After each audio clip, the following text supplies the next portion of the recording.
Today, we're diving deep into Pakistan, a nation that is, right now, walking a very dangerous tightrope.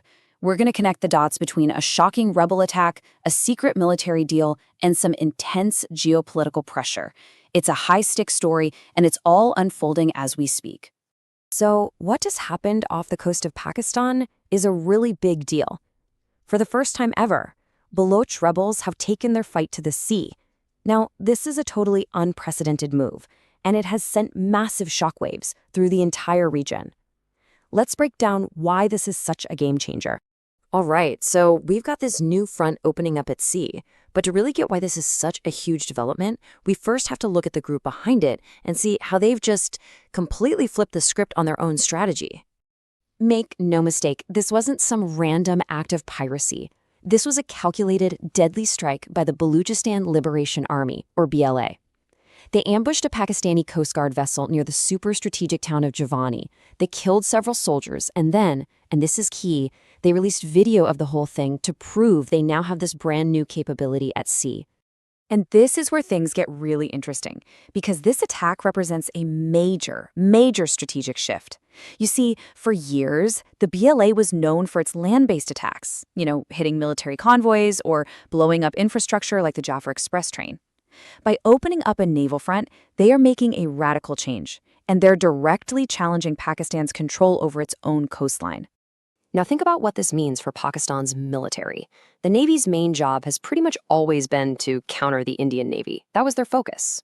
But now they've got to divert ships, personnel, all kinds of precious resources to fight a domestic insurgency at sea. This one single attack has just thrown a massive wrench into the country's entire security plan. And, this attack didn't just happen in a vacuum. The timing is absolutely critical because it couldn't have come at a worst possible moment for Pakistan, a time when it was trying to project this image of a stable, reliable peacemaker on the world stage. Okay, so get this. At the same time all this is happening, the United States is pushing hard for Pakistan to be the neutral ground for these incredibly high-stakes peace talks between the U.S. and Iran. The whole plan, literally the entire thing, hinges on the world seeing Pakistan as a stable and secure host. And this timeline? Well, it just lays out the collision of events perfectly. Just as the U.S. is pushing for these talks, and just as Pakistan is rolling out its highest level of security, they call it the Blue Book Protocol, to project an image of total control, bam, the BLA launches its naval attack. And that basically blows that whole image of stability right out of the water. And believe me, the environment was already super tense. The last round of talks was just plagued with security problems. The U.S. vice president's visit got delayed because of safety concerns, and get this, members of the Iranian delegation actually reported getting threats. Some are so spooked they literally turned around and left the country almost as soon as they got there. Okay, so this begs a huge question, right? If the country is this unstable and the risks are so incredibly high, why on earth is Pakistan so desperate to host these dangerous talks? I mean, what could possibly be motivating them to take on this enormous gamble? Well, it turns out the answer seems to be hiding in a recently leaked security document that kind of changes everything we thought we knew about the situation. It all comes down to this, a defense pact that was signed back in 2025. This thing basically ties Pakistan's military fate directly to Saudi Arabia's.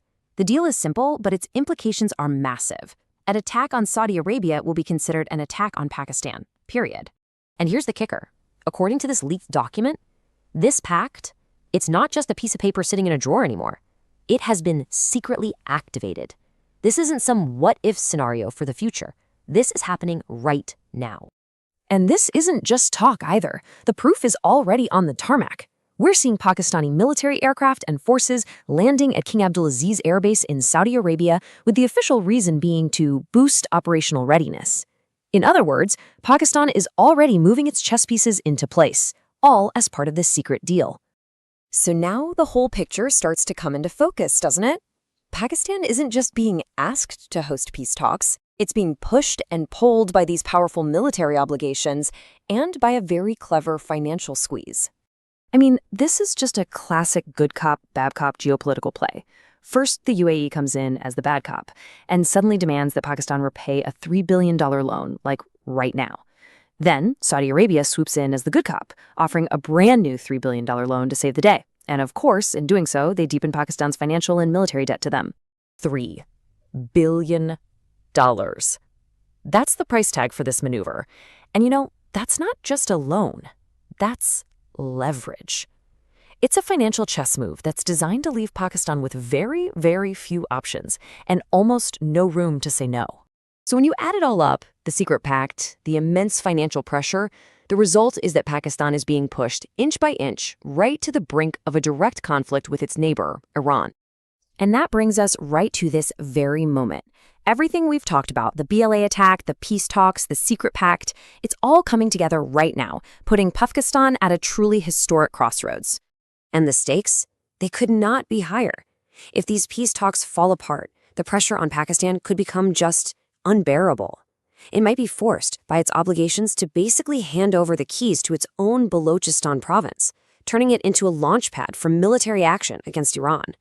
And, analysts are not mincing words here. As one put it, these are truly make or break days for Pakistan.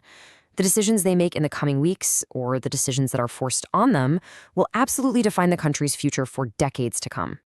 And that's the final critical question we're left with, isn't it?